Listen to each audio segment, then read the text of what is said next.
She crossed his fence before sunrise, knife in hand, certain she would find a killer. What she found instead would cost her everything she owed her people, and give her back something she had believed was gone forever. The band's best night scout had been sent into the dark with one task: watch the rancher, confirm his guilt, ride back before dawn so 20 Chiricahua warriors could ride in after her. Instead, she found him on his knees in the red earth, digging a grave for one of her own dead by lantern light. Covering the body with his own coat against the chill, the coat off his back, while the dragoon foothills held the dark around him and no one watched. This is the story of Tsana of the Chokonen Band, Arizona Territory, spring of 1883. A woman who went to confirm a killer and discovered an innocent man keeping the longest, loneliest vigil in the territory. A story of divided loyalty, of a truth that cost more to carry than anyone expected, and of two people from opposite sides of the longest wound in that country finding, in the space of one night, the beginning of something the darkness had been hiding from them both. Watch until the end. If this story reaches you, leave a like and subscribe. We put new stories out every week. Now let us go back to where it began. In the spring of that year, the Chokonen band of the Chiricahua Apache had spent 3 months counting the silence where their riders used to be. The old Apache crossing ran through a fold in the Dragoon foothills where 2 dry washes met at a natural shelf of stone. The Chokonen had used that corridor for generations. It was the path their hunters took east when the season changed, the route their runners used to carry word between camps, the passage through which their scouts monitored the movements of the army and the freight companies. A breathing corridor familiar as a doorway. For 3 months people had been walking through it and not coming out the other side. 6 riders had gone into that crossing and not returned. Not all at once, which would have produced immediate clarity. They went one at a time, separated by weeks, in the way that a pattern conceals itself behind what looks like individual misfortune, until suddenly there are 6 vanishings, and the word misfortune no longer covers the situation. Old Chief Gokhlayeh, the man the Americans had taken to calling Geronimo, had watched the disappearances with the particular stillness of someone building a picture from fragments, unwilling to commit to a shape before the shape was real. 2 days of council followed. Names were put forward, theories circled the fire, but the army was ruled out first. Army patrols left signs, moved in organized numbers, their horses produced grouped tracks, and their camps left ash. These vanishings left nothing. The last trace of each missing rider ended at a point near the eastern shelf of the crossing, where the rocks flattened into a wide exposed corridor. No blood, no signs of struggle, no turned ground, just the last impressions of a man's boots going somewhere he never came back from. At the head of that eastern shelf, visible from the crossing's high trail, sat a small ranch belonging to a white man named Asa Calder. Calder had been in the Dragoons for 4 years. He had purchased 60 acres from a land office in Tucson that had no legitimate authority to sell them, which put him in company with most of the white men running cattle in that territory. He kept a small herd, worked without hired hands, rode alone. The nearest settlement was Dos Cabezas, 12 miles east. He went in once a month, bought what he needed, and came back without company and without conversation anyone could remember. There was nothing in what the band knew of him that pointed clearly at guilt, but nothing that pointed clearly away from it either, and 6 missing riders was a weight that had to land somewhere. But he had been seen riding the crossing washes after dark. Multiple scouts had confirmed it, 2 or 3 sightings a month. The gray horse and its solitary rider moving through the same corridors where the vanishings had occurred. The last man to disappear? A runner named Justo, who had been carrying messages for the band since he was 15 years old, had been spotted by a woman gathering agave from the ridge trail. She had seen him from a distance, moving toward the eastern shelf, and above him on the shelf she had seen a gray horse with 1 rider. That was enough. A raid was voted. Dawn in 2 days. But Gokhlayeh was, beneath the decisiveness the council needed from him, a man who had learned the cost of moving on incomplete information. He had made such mistakes before, in years past, and they had settled in him the way old injuries settle, not painful most of the time, but present when the weather changed. Before the riders gathered their weapons, he drew Tsana aside from the council's edge. She was 23. She had been scouting for the band since she was 16, earning that position the slow way. Through years of night runs where she returned with accurate information while others returned with approximations. The difference was not bravery, she was not particularly fearless, and it was not physical skill, though she had plenty. The difference was time. She gave a scene more time than most scouts could stand to give it. She waited until the scene told her what it was, rather than deciding what it was before she arrived, and then finding the evidence that confirmed her decision. That was the complete skill, and it was rarer than any single physical gift because it required a particular quality of patience that most people mistook for passivity until they saw what it produced. Gokhlayeh had a name for what she did, reading the land beneath the land. She would have put it differently. If anyone had pressed her, she was good at not deciding before she arrived. That was the entire thing. That was what he needed now. At the edge of the died-down council fire, Gokhlayeh returned to her the knife she had left outside the formal deliberation, a quiet way of moving from ceremony into the real thing. The coals were still warm. The camp was quiet around them, that particular quiet of people who are awake but have decided to be still until they are needed. She could feel the weight of the assembled riders, the way you feel a weather front coming, something large, gathered, pointed, waiting for direction. The riders would go at dawn, he let her know. She would go now before midnight, cross Calder's fence line, watch him, and be back with whatever she found before the band assembled. Proof of guilt in the raid went forward with it. Something else. He paused there, and the pause was deliberate, and she understood it to mean, if the shape changes, come back and tell me before I make a mistake I cannot undo. Use your judgment, he said. He did not say it lightly. She knew that. She rode out alone into a night with almost no moon, just the thin crescent low over the peaks and enough starlight to navigate by. She had made longer night rides than this one, on worse terrain, with higher stakes in terms of what happened if she was found. The distance itself did not trouble her. What she carried with her into the dark was a question she had not been given permission to answer yet. And the particular weight of a question held open was a different kind of burden than the weight of a known thing. She knew the crossing approaches the way she knew her own camp, and she crossed the eastern shelf on foot with her horse's reins in her hand, not disturbing the small stones on the trail. She picketed the horse in a screen of mesquite below the shelf and went the rest of the way on her own 2 feet.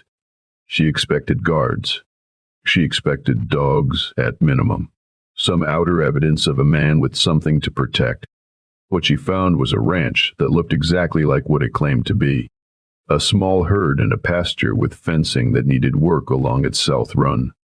A weathered barn with a cracked loft door hanging at a slight angle. A house with a tacked-on kitchen built by someone who understood structure better than proportion. A water trough full but running green with moss along the walls. The ordinary, slightly worn landscape of a man working a small operation alone. And one man with a lantern and a spade, digging in the far corner of the north pasture.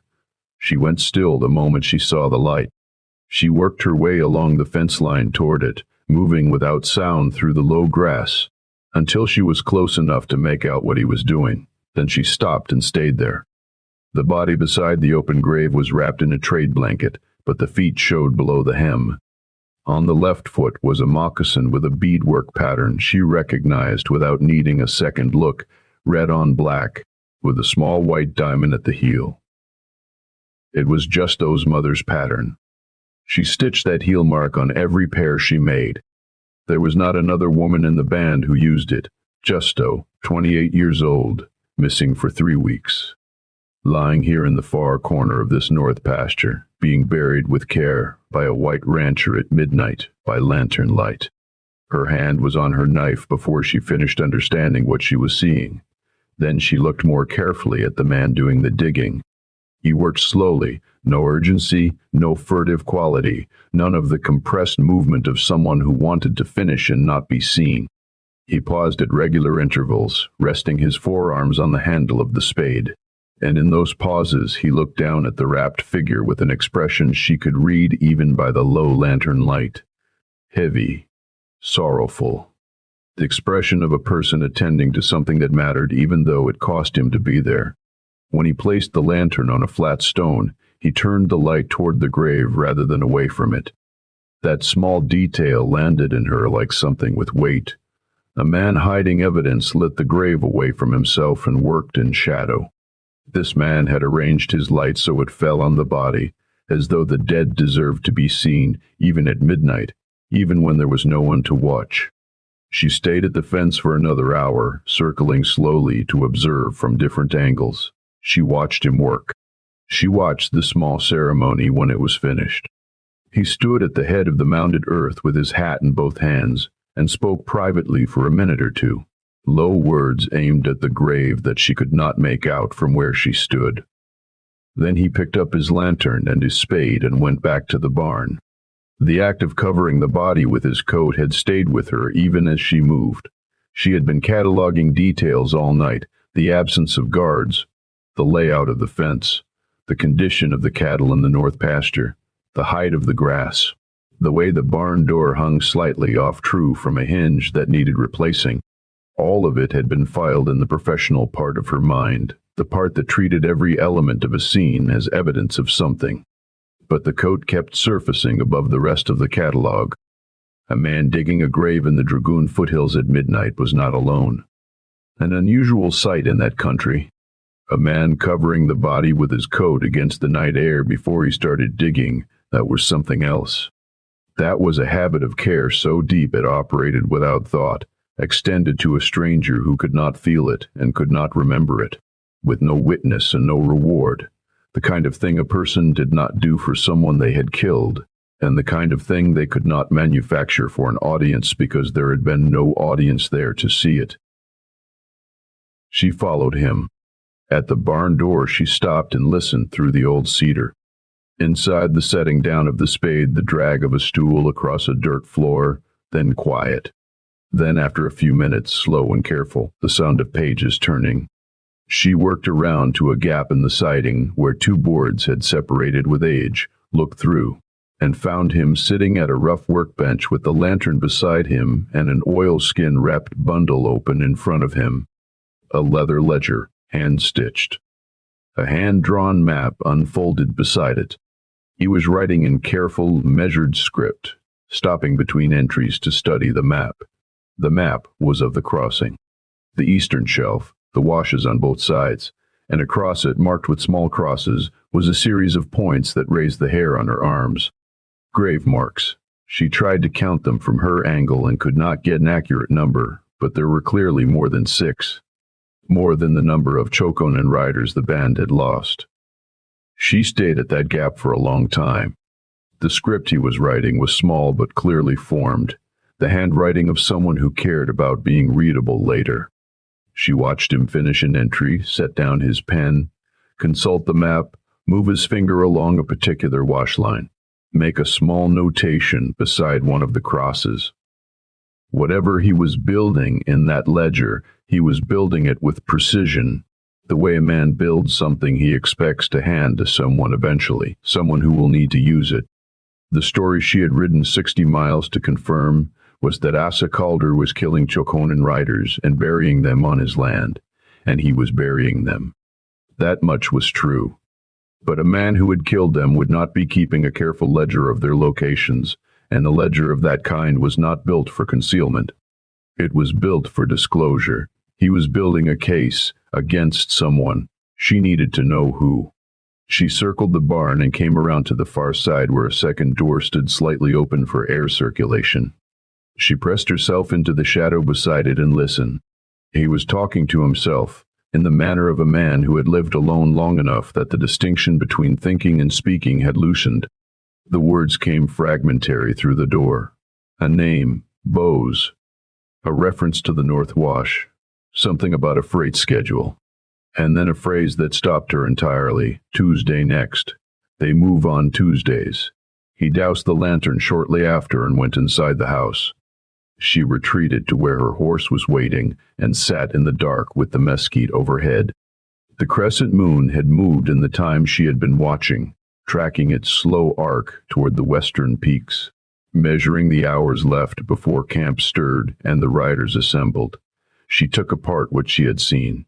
Tuesday was the day after tomorrow. If Bose, whoever that was, moved something through the crossing on Tuesday mornings, and if that movement was connected to the bodies Calder had been marking on his map, then the real story was not about the rancher at all. The real story was about something passing through his land, something he had been documenting for months, something that left graves in the crossing washes, and 20 riders were assembled and pointed north. Tsana had until midday to find something solid, or those riders would ride on the wrong man. She rode back to camp as the sky was beginning to consider becoming gray. The camp was awake in the way camps are awake before a raid, a particular quality of held-breath preparedness that looked like quiet but was composed of everything the opposite. Gokhlayeh was at the edge of the main fire, standing apart from the assembled riders. He had been waiting for her. She gave him her account. Observation first, interpretation second, conclusion last, the way she had been taught to report. He heard her out without a word. The fire snapped once. He was quiet for a long moment after she finished. Then he put one question to her. Were all the grave marks on the map Chokonen riders? No, there were more than 6 marks. The others were not their people. Another silence.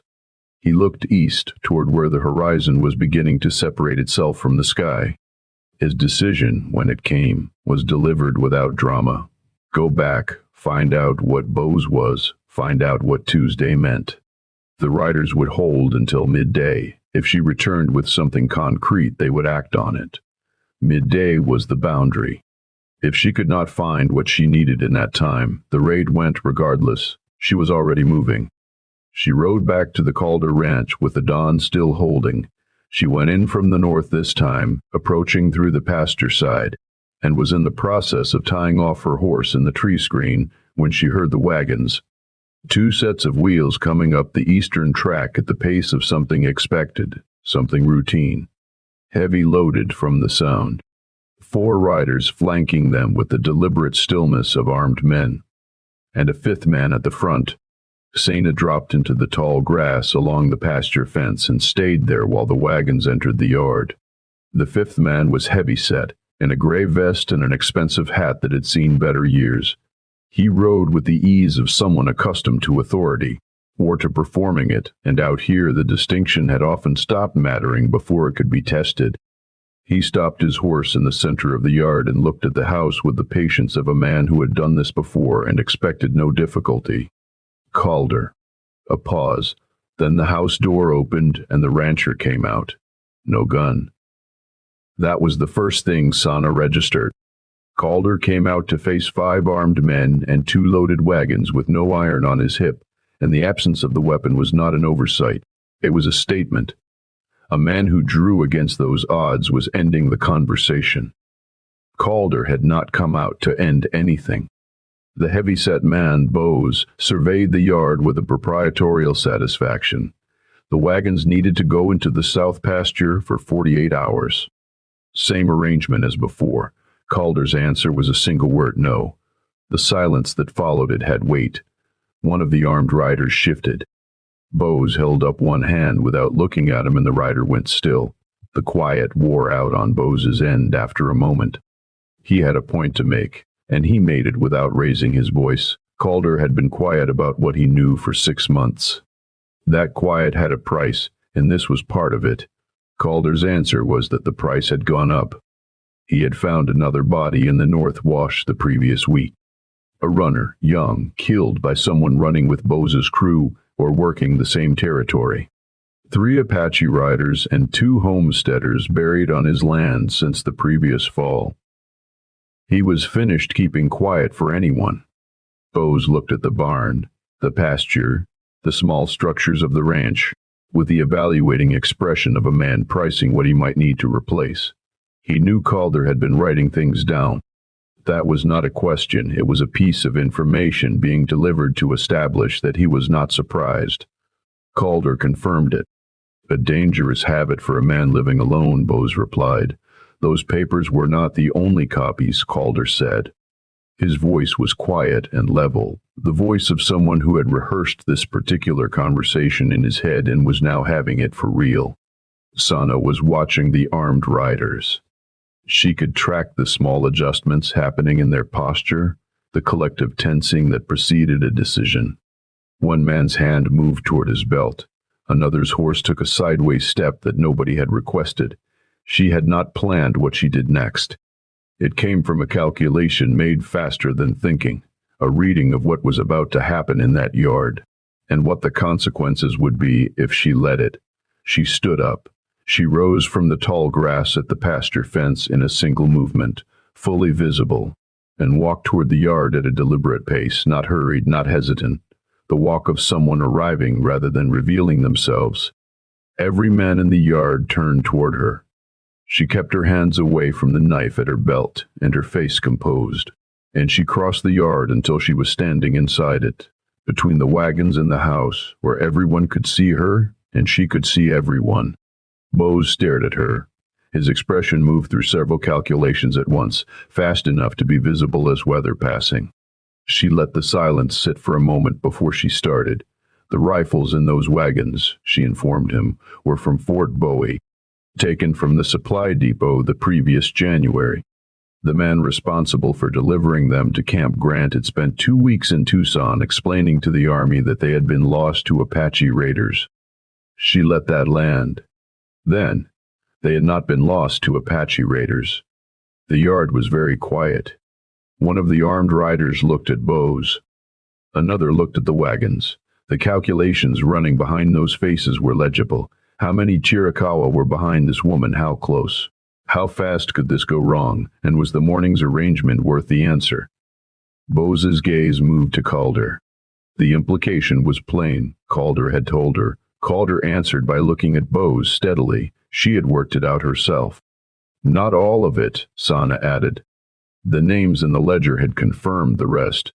She had not read the names, but she had seen that there were names, carefully written in a hand that had been at it for 2 years, and that was close enough to the same thing from where Bose was standing. Bose weighed his options. He was not a slow thinker. The deliberation moved through him quickly and resolved in a tightening around his eyes, the look of a man closing a calculation that had not gone the way he expected. His instruction to his men came out flat and final. Ride. The armed men wheeled. The wagon drivers looked at each other and followed.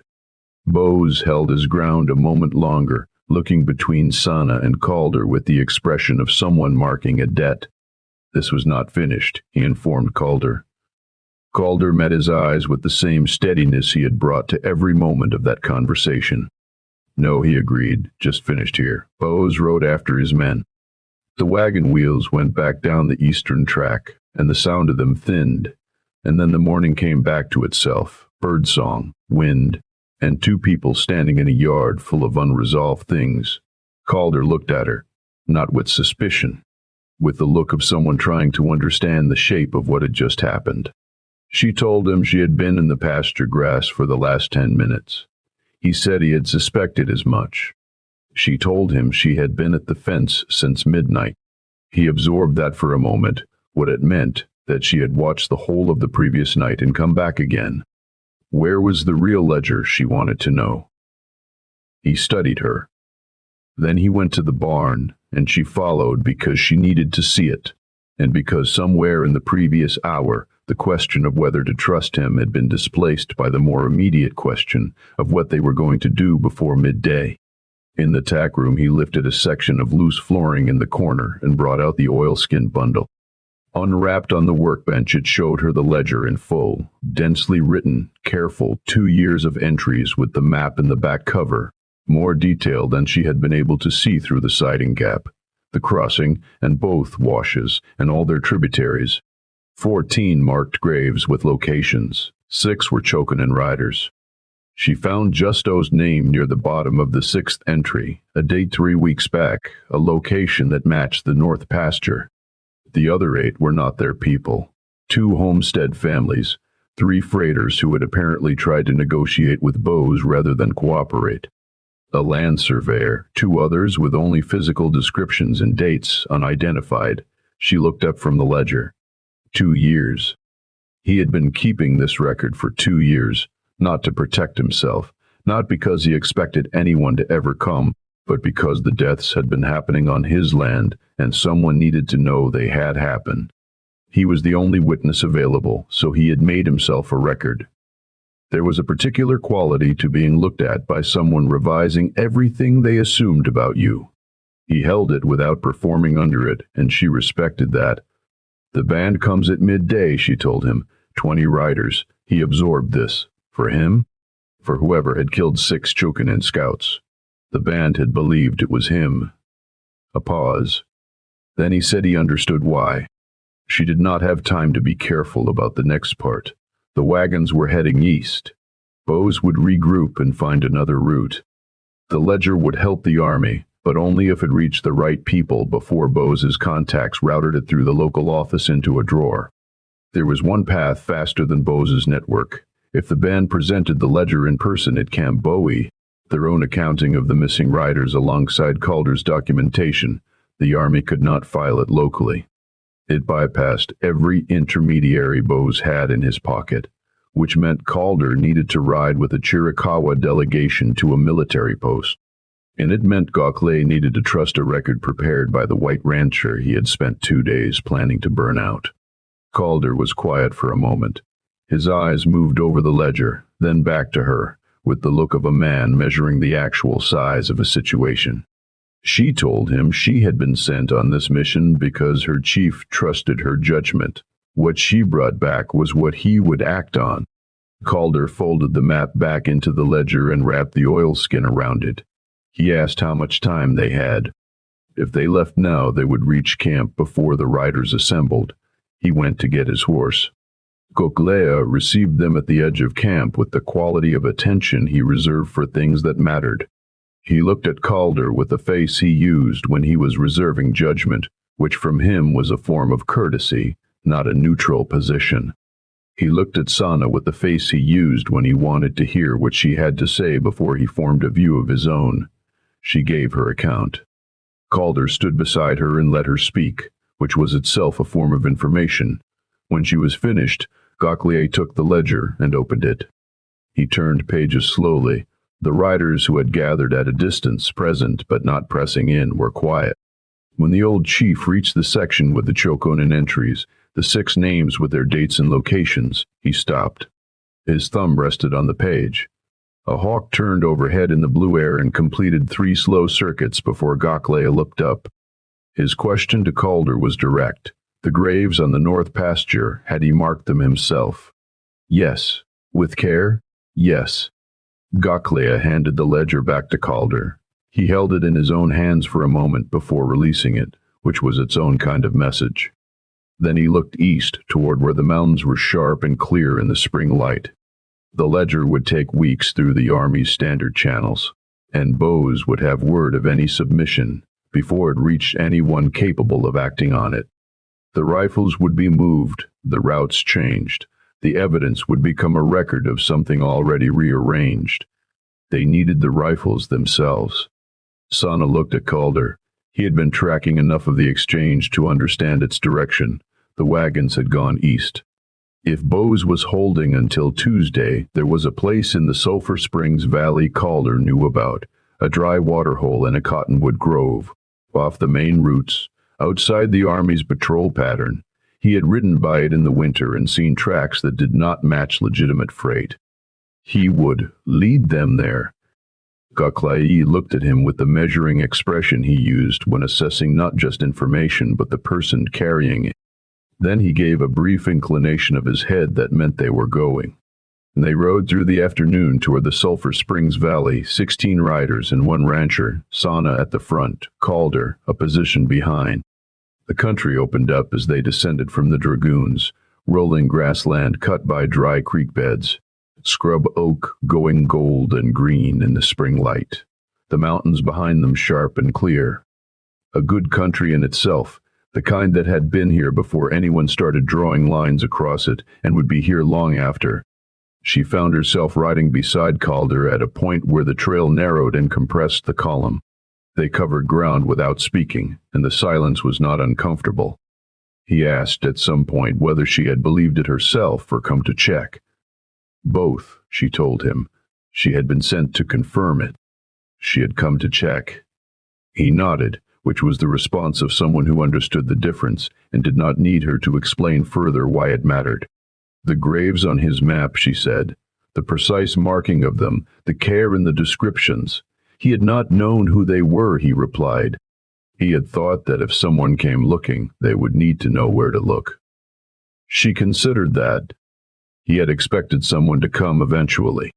He had expected to tell someone eventually, he allowed. He had not expected it to happen this way. They found the cottonwood grove in the Sulphur Springs Valley an hour before the sun touched the western hills. Bose had made his camp in the dry waterhole depression exactly as Calder had predicted. The wagons were pulled into the trees. Horses staked in a line.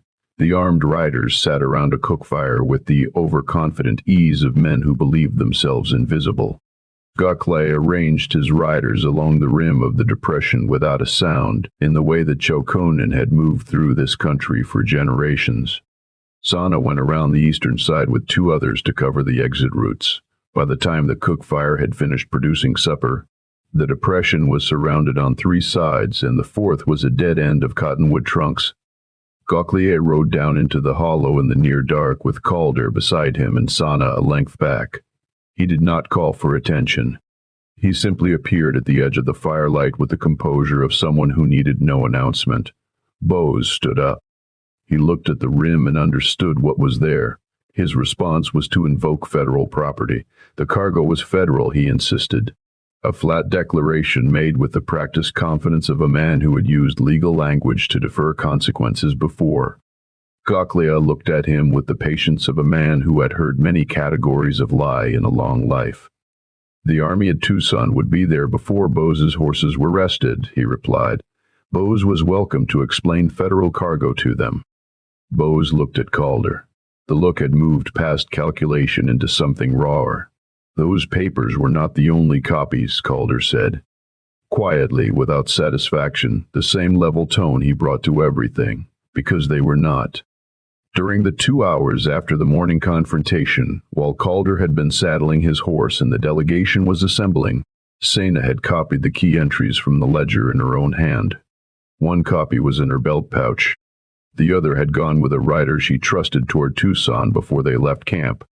Bose surrendered without drama, the move of a man who was already calculating the next angle, looking for whatever leverage he would use at whatever legal proceeding waited for him. Men like him always looked for the next angle. But what they were handing to the army lieutenant who rode out of the settling dusk with 8 soldiers was 14 documented locations, a detailed map, and 30 witnesses, and some angles had ceilings. The lieutenant took the ledger with careful hands, holding it the way people hold things they understand are going to cause difficulty for a great many people in several offices. He opened the grave map and looked at it for a long time. Were all of these documented? He asked. All of them, Gokhlayeh replied. The lieutenant folded the map with the same care and placed both items in his dispatch bag. His voice when he confirmed the commitment had a gravity in it that seemed genuine enough to act on. They parted from the army detail at the edge of the valley. The riders headed west toward camp and Calder turned north toward his ranch, and Tsana rode beside him for the portion where their routes ran parallel. The sun was fully down now. The western sky held the last color of the day, deep orange bleeding into cold blue at the top, the kind of spring evening the dragoons produced when the air was clean and the day had been clear. The horses moved without being asked. The sage smell came up from the ground as the evening dew settled. The band would want the crossings kept open, she told him. They had never been closed. Not by him. She knew that. She told him she knew it. She was telling him what the band would want in the future, which was different from assigning fault for the past. He understood. She looked ahead at where the trail turned toward the Dragoon foothills, dark and familiar against the fading sky. The graves on his land, she said. The 6 markers. Families would want to come. The north gate would stay open whenever they needed it. He would see to it. They reached the point where the trails separated. Hers went southwest toward camp. His went north toward the ranch, toward the pasture where he had dug a grave by lantern light the previous night with only the dark for company. They stopped. For a moment the trails in the evening and the sage smell held them both in the same place. There was something she had been carrying since midnight that she could not quite locate the right shape for. She looked for one for a moment and then chose the most direct version available. He had covered Justo with his coat, she said. The night had been cool, he replied. He was dead. The habit does not know the difference, Calder said. She held that thought. The habit does not know the difference. He was describing a kindness he had not even registered as significant. A thing done in the dark when no one was watching because it was simply what you did when you found someone in the cold and cared about the fact of them, whether they could still feel it or not. And that was precisely the kind of character you could not perform. You could perform courage under pressure. You could perform decency in front of witnesses. You could not perform the reflex of covering a stranger with your coat at midnight when the only audience was the darkness and the Dragoon foothills. She told him she would be riding the crossing in 2 weeks when the band moved to the summer camp in the North Valley. He would run into their riders if he worked those washes at night. He would ride the other way, he said. No, she replied. When he rode the washes, he should bring word to the north gate. One of their riders would meet him there. It was safer for everyone on that ground if he was known to the people who used it. He looked at her in the near dark. The first stars had come out while they were standing here, one at a time, in the clear spring sky above the dragoons. All right, he said. She turned her horse toward camp, then she stopped and came back around, because there was one more thing that needed to be said, and saying it was the right thing even if it cost her the careful composure she had maintained through all the hours since the barn. She gave him her name, Tsana. She had not given it before. He received it the way he received most things, quietly, without filling the space around it with more than it needed. His name, in return, Asa. She nodded. Then she turned back toward camp and he turned north toward his ranch. And the Dragoon foothills held the night between them in the way that country holds everything it witnesses, without comment, without hurry, with the long endurance of ground that outlasts every feeling ever had on top of it. And the weeks that followed, the army in Tucson moved with a speed that surprised the people who had expected them to move slowly. Some of that speed had to do with who Bose had owed money to, and who was glad to have a legal reason to be done with him. Several men in the land office were investigated. The freight routes through the Sulphur Springs Valley were audited. 3 homesteading families received correspondence informing them that their missing husbands and fathers had been located and their remains could be returned to them. Gokhlayeh let the crossing remain open. He had always intended to, once the truth was settled. The north gate at Calder's ranch stood open from the week after the ledger was delivered. A Chokonen man named Delano, who had known Justo since they were boys, came on a morning when the spring had fully arrived, the grass high and the light coming across the mountains flat and gold. He stood at the grave in the north pasture for a long time, and Calder gave him room and brought water and did not speak unless Delano spoke first. When Delano was ready to go, he touched 2 fingers to the gatepost in the old way and rode without words, which was the right language for that moment. Tsana came on the 2nd week of the open gate. In the daytime, which was not how a scout arrived, which was its own kind of message. She had Justo's family's formal gratitude to deliver, given to her to carry with the proper words. She delivered it with those words, and Calder received it properly, which meant he said very little and did not try to make what he had done sound like less than it was by performing humility. Then they walked the south fence together for an hour because the south fence did need work. And she knew something about post-setting and rocky ground from her uncle that turned out to be useful there, and he had a better method for the bottom rail and clay soil. And between those two pieces of practical knowledge, the fence repair went faster than it would have with only one of them. She told him where Justo had grown up, a winter camp in the high country east of the Chiricahua Mountains, a place that still had water in the spring before everywhere else dried out.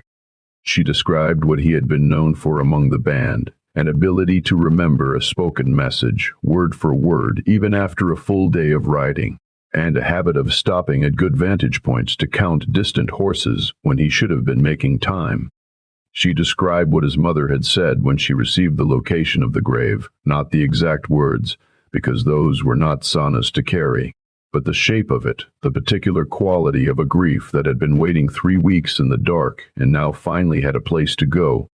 She told those things plainly, without softening them into something easier to say but less accurate. He listened the way a person listens when they are actually thinking about someone other than themselves, not preparing his response while she was still forming hers. He put one specific question at the end of it, the kind of question that is particular enough to prove you have been paying attention to a real person rather than a category. On the third visit, she stayed into the evening.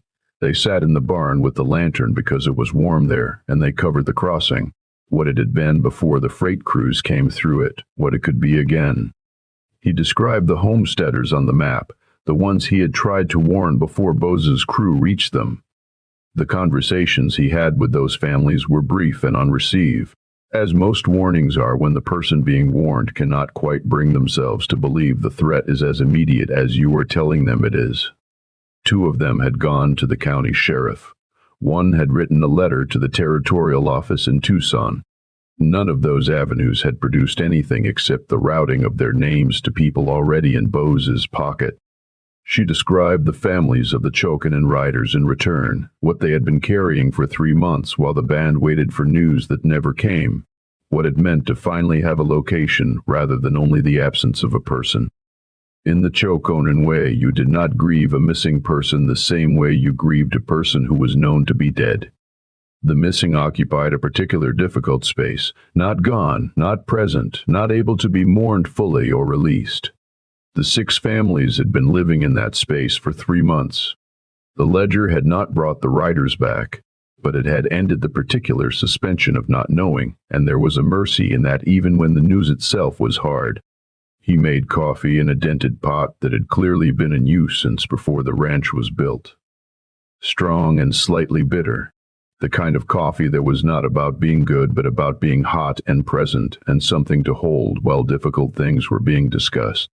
She drank it because it was offered, and because there was something about its plainness that was appropriate to what they were talking about. She did not stay late. She was careful about what she was building here, the pace of it, what she let it be rather than pushing it faster than it was ready to hold. There was a kind of closeness that moved too quickly, because the people in it were afraid that slowing down might let them see something that would stop them, and that was not a reliable kind of closeness. The kind she was interested in moved at the pace of trust, which was always slower than feeling and always more durable. On the 4th visit, it rained. The sideways spring rain that comes into the dragoons without warning and turns the crossing washes into running water inside an hour. She had known from the morning sky that it was coming, but she had ridden out anyway. And now the rain was here and the trail back to camp was going to be soft and slow, and she was at the barn and so was he. They sat in the open barn doorway and watched the pasture go gray and green simultaneously, the way it does when spring rain hits high grass. The cattle were somewhere out there in it, patient the way cattle are patient, indifferent to weather, as long as the grass holds. He said, at some point during that rain, that he had written in the ledger for 2 years because he believed that truth needed a witness even when there was no one to do the witnessing. Not to protect himself, not because he expected anyone to come. Just because an unwitnessed truth had a way of disappearing the same way the people it documented had disappeared, quietly, without a mark left on the air. She looked at him in the gray light of the doorway. That was why the band had runners, she told him. not only to carry messages between camps, for that same reason, so that what happened was carried somewhere, held by someone, kept from becoming nothing just because no one with authority had been there to record it. Justo had been a runner. The rain came down, and they sat with that thought for a while, and it settled between them into a shape that could not be put away again. At some point during the rain, his shoulder was close enough to hers that the distance between them was a choice rather than an accident. Neither of them moved to increase it. The rain came down steadily, and the dragoons were invisible in the gray, present but unseen, the way important things sometimes are. When the rain eased, she stood to go. Her horse was in the mesquite screen, patient and damp, and the trail back to camp needed to be covered while there was still light. He walked out with her to where the horse was waiting, and they stood in the evening that smelled of wet earth and sage, which is the best smell the desert produces after any rain. She told him the band was voting on the summer route in a week.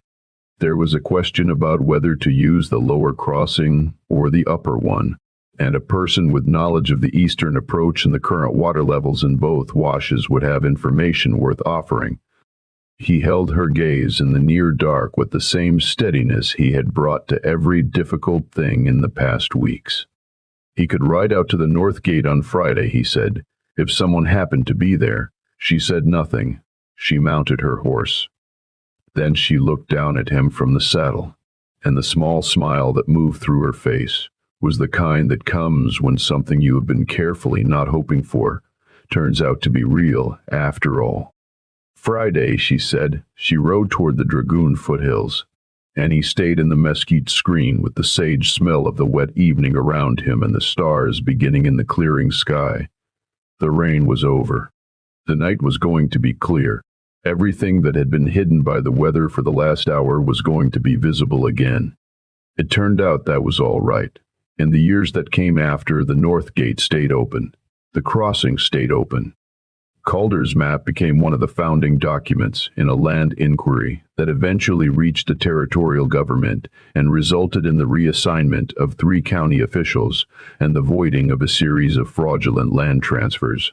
A smaller justice than everyone deserved, but real and documented and named, which was more than most wrongs in that territory ever received.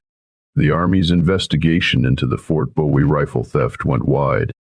It implicated a network that had been running stolen military equipment through the Sulphur Springs Valley for 2 years, trading it to buyers in Mexico and occasionally to outlaws in New Mexico territory. Bose was at the center of it, but he was not the top of it, and the inquiry that followed him upward took almost a year and produced outcomes in federal court that Tsana never fully tracked. What she tracked was the crossing. She made a point of checking it every time her route took her near it, noting whether it was clear and whether the sign on the trail was recent and what direction it was pointing. For the first full year, the only sign on the crossing was made by Chokonen riders and Calder's gray horse.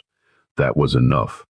Tsana scouted for the band for 7 more years, until the period when the Army's pressures changed the shape of things irrevocably, and the Chokonen way of life that had persisted for generations was forced into new forms. That period was its own long story, one that carried its own particular griefs, and it did not erase what had come before it. The night in the Dragoon foothills was not diminished by what came later. It had been what it was. A woman going to confirm a killer and finding an innocent man and choosing the truth over the version that was easier to carry, and that choice propagating forward in the way that good choices sometimes do, quietly and without announcement, into things that mattered for years. In all those 7 years, she never once reported something she was not certain of.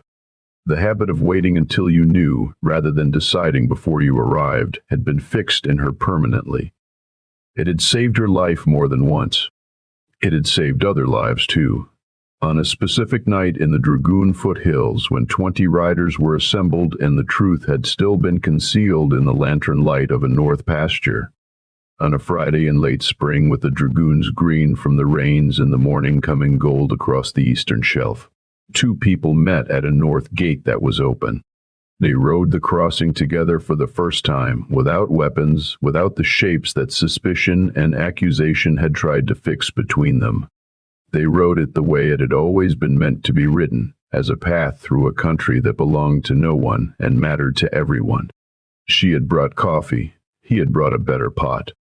They rode the full length of the crossing from the western approach to the eastern shelf, and it took about an hour at an easy pace. The spring grass was high enough on the flat sections to brush the horses' knees. The washes that ran along either side of the trail were running with snow melt, clear and quick, and the sound of water had come back to a corridor that had been dry and silent through the worst months of the previous fall. Small things had happened in the crossing without anyone to witness them. A hawk pair had built a nest in the cottonwoods at the midpoint, and the cottonwoods themselves were fully leafed out, throwing dappled shade across the trail in the morning sun. A deer crossed ahead of them at one point and vanished into the dry wash without hurry. At the eastern shelf, where the trail opened up onto the wide flat rock and the full view of the Dos Cabezas range came into sight, they stopped. The mountains were clear in the morning light, the peaks still white from the last snow, the lower slopes going gold and green with the season. From this point you could see in every direction that mattered, and nothing was moving on any of it. The crossing was clear. They rode back the way they had come, slower, because there was no reason to hurry. The coffee was drunk somewhere near the midpoint, sitting in the shade of the cottonwoods with the horses picketed and the water running past in the wash below the roots. The better pot made a real difference, it had to be said. She told him one thing before they rode back to the north gate, something she had been thinking about since the winter.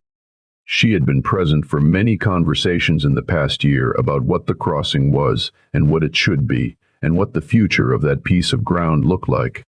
Those conversations had gone in many directions. But the one thing that had held constant across all of them was the simple practical fact that the crossing was safer when Calder was known to be on the right side of it, and the crossing was safer when the band's riders knew who they were going to encounter when they rode that trail. That was not sentiment. That was geography. He had been part of the solution to a specific problem, and that made him, by consequence, a part of the corridor's future. She thought he should know that, from her in those specific terms, rather than having to infer it from the fact of a north gate standing open. He was quiet for a moment after she finished. The water ran in the wash, and the hawk circled once over the cottonwoods, and the Dos Cabezas range stood clear and white against the blue to the east. Then he said it seemed like a reasonable way to think about it. She agreed that it did. They rode back to the north gate, and she turned south toward camp, and he turned north toward the ranch. And the crossing lay behind them, open and clear and full of spring water and bird song in the middle of a morning that had decided to be beautiful. Some things do not announce themselves. They simply become true while you are paying attention to something else, the way the best things do, the way the morning comes to a country that has been dark for a long time.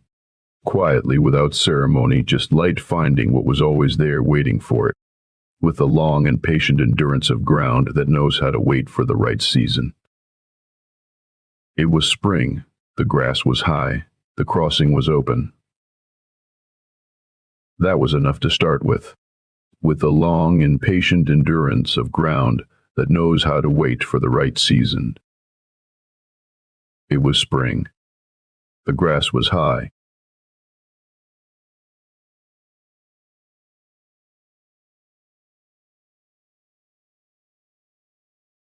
Then you'll